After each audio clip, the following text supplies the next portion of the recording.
SIT ವರದಿಯನ್ನ ನಾವು ಸ್ವಾಗತ ಮಾಡ್ತೀವಿ ಅಂತ ರಿಪಬ್ಲಿಕನ್ ಎಡಕ್ಕೆ ಹೋರಾಟಗಾರ ಗಿರೀಶ್ ಮಠಣ್ಣ ಅವರು ಹೇಳಿದ್ದಾರೆ. 1 ವರ್ಷದಿಂದ ನಡೆಸಿರೋ ತನಿಖಾ ಸಾರಾಂಶವನ್ನ ನ್ಯಾಯಾಲಯಕ್ಕೆ ಎಸ್ಐಟಿ ಸಲ್ಲಿಸಬೇಕು ಅಂತ ಮನವಿ ಮಾಡಿದ್ದಾರೆ.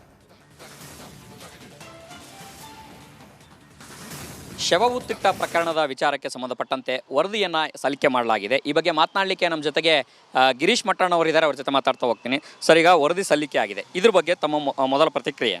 ಇದನ್ನು ನಾವು ಸ್ವಾಗತ ಮಾಡ್ತೀವಿ. ಬಹಳ ದಿನಗಳಿಂದ ನಮ್ಮದು ಬೇಡಿಕೆ ಇತ್ತು. ಇಷ್ಟು ತಿಂಗಳುಗಳಿಂದ ಏನು SIT ಮಾನ್ಯ SIT ಆಲ್ಮೋಸ್ಟ್ ನನಗನ್ಸಿದ ಮಟ್ಟಿಗೆ 1 ಇಯರಿಂದ ಏನು ತನಿಖೆ ಆಗಿದೆ ಅದು ನ್ಯಾಯಾಲಯಕ್ಕೂ ಸಲ್ಲಿಸಬೇಕು. ಅಷ್ಟೇ ಅಲ್ಲ, ಇದನ್ನು ಸ್ವತಃ ಸರ್ಕಾರದ ಹಿರಿಯ ಅಧಿಕಾರಿಗಳಾಗಲಿ ಅಥವಾ ಸಚಿವರಾಗಲಿ, ಸಂಬಂಧಪಟ್ಟಂಥ ಸಚಿವರು, ಈಗ ಮಾನ್ಯ ಖರ್ಗೆ ಅವರಿದ್ದಾರೆ, ಅವರು ಅದನ್ನು ಓದಿ ಹೇಳಬೇಕು. ಯಾಕಂತ ಹೇಳಿದರೆ ಮುಚ್ಚಿಟ್ಕೊಂಡು ರಾಮ ಮಂದಿರದ್ದು ಎವ್ರಿ 1 ಅವರ್ ಮೀಡಿಯಾ ಬುಲೆಟಿನ್ ಕೊಡ್ತಾ ಇದ್ದಾರೆ. ಮಾಧ್ಯಮದ ಮಿತ್ರರಿಗೆ ತಮ್ಮ ಗಮನಕ್ಕೆ ತರಬೇಕು ಏನಾಗಿದೆ ಅಂಥೇಳಿ. ಸೊ ಆ ಕುತೂಹಲ ನಮಗೂ ಕೂಡ ಇತ್ತು. ಮಾಧ್ಯಮದಿಂದ ನನಗೆ ಗೊತ್ತಾಯಿತು ಇವತ್ತು ಅವರು ಮಾನ್ಯ ಬೆಳ್ತಂಗಡಿ JMFCಗೆ ಕೊಟ್ಟಿದ್ದಾರೆ ಅಂಥೇಳಿ. ಇನ್ನೊಂದು ಸ್ವಲ್ಪ ದಿನಕ್ಕೆ ನಾವು ಕೂಡ ಅದು ನೋಡ್ತೀವಿ, ಸರ್ಟಿಫೈಡ್ ಕಾಪಿ ತೊಗೊಂಡು ನೋಡ್ತೀವಿ. ಸೊ ಐ ವೆಲ್ಕಮ್ ಈ ವರದಿ ಕೊಟ್ಟಿದ್ದು. ಮಾಧ್ಯಮಗಳಿಗೆ ಮಾಹಿತಿ ಕೊಡಬೇಕು ಅಂತ ಇದೆ, ಯಾವ ಆಧಾರಿತವಾಗಿ ಮಾಹಿತಿಗಳನ್ನು ಕೊಡಬೇಕು ಸರ್? ನೋಡಿ, SIT ತನಿಖೆ ರಚನೆ ಆಗಿದ್ದೇನೆ ಅಲ್ಲಿ ನಡೆದಂತಹ ಅಸಹಜ ಸಾವುಗಳು, ಸಂಶಯಾಸ್ಪದ ಸಾವುಗಳು, ಆನಂತರ ನಾಪತ್ತೆ ಪ್ರಕರಣಗಳು, ಅದರಲ್ಲಿ ವಿಶೇಷವಾಗಿ ಮಹಿಳೆಯರ ನಾಪತ್ತೆ ಪ್ರಕರಣಗಳು, ಕಳೆದ 20 ವರ್ಷದಿಂದ ಏನೇನು ಆ ಥರ ಘಟನೆ ನಡೆದಿದೆ ಅದನ್ನು ತನಿಖೆ ಮಾಡಿ ಅಂಥೇಳಿ ಅದರ ಆಧಾರದ ಮೇಲೆ SIT ರಚನೆ ಆಗಿದ್ದು. ದೇವಸ್ಥಾನದ ವಿರುದ್ಧ ಷಡ್ಯಂತ್ರದ ಪ್ರಕರಣ ಅಂತ ಏನು ಹೇಳ್ತಾರಲ್ಲ ಅದು ಸುಳ್ಳು. ದಯವಿಟ್ಟು ಇವತ್ತಿನ ಅಥವಾ ಕೊಟ್ಟಂಥ ವರದಿ 6 ತಿಂಗಳ ಹಿಂದೆನೂ ಕೂಡ ಒಂದು ವರದಿ ಕೊಟ್ಟರು, ಅದರಲ್ಲಿಯೂ ಕೂಡ ನೀವು ಟೈಟಲ್ ನೋಡಿ.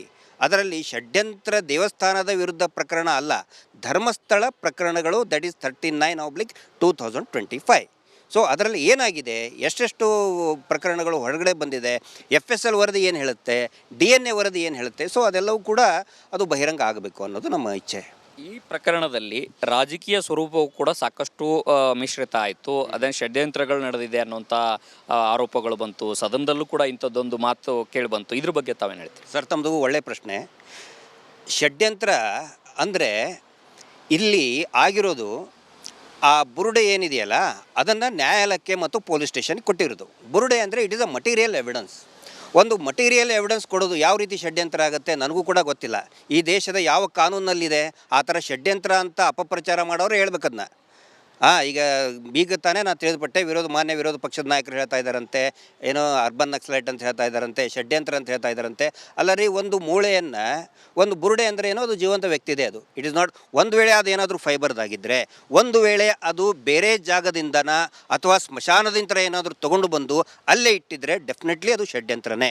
ಕೊನೆಯದಾಗಿ ನಿಮ್ಮ ನಿರೀಕ್ಷೆಗಳು ಏನು ಸರ್? ಈಗ ನಮ್ಮ ನಿರೀಕ್ಷೆ ಇದು ಒಂದನೇದ್ದು, ಸಂಪೂರ್ಣ ವರದಿ ಪಾರದರ್ಶಕವಾಗಿ ಮಾಧ್ಯಮಗಳ ಗಮನಕ್ಕೆ ಮತ್ತು ತಮ್ಮಂಥ ಮಾಧ್ಯಮಗಳ ಮುಖಾಂತರ ಜನಸಾಮಾನ್ಯರ ಗಮನಕ್ಕೆ ಬರಬೇಕು, ಒಂದನೇದ್ದು.